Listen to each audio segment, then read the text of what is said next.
Magandang umaga, good morning.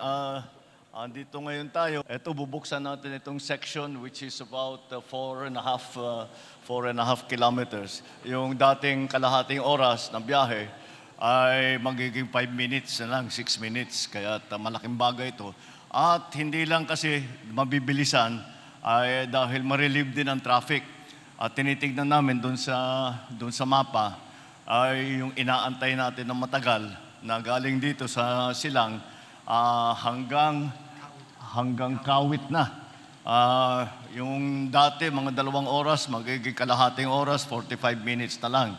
At ulit, kahit na nagtatrabaho ka sa Taguig, pwede kang nakatira dito sa Cavite. Kaya maganda na matapos na natin ito. This is 10 years in the making. At pahirapan kasi, as usual, yung nagiging problema natin sa lahat ng construction ng mga kalsada, yung right of way. Kaya dinahandahan. The then Governor John Vic was one of the main movers of all of this. Kaya mabuti naman at ngayon nabubuksan na natin. I can announce na mabuksan ito starting 12 midnight tonight and for 1 month. Walang muna toll.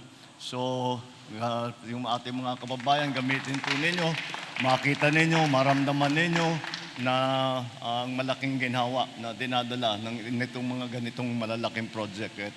Ay nagpapasalamat tayo sa MVP Group at sa lahat ng mga tumulong at I'm sure mararamdaman nga natin ang magiging mas mabilis at mas maginhawa na pagbiyahe na papasok sa Metro Manila. Okay, maraming salamat. Thank you.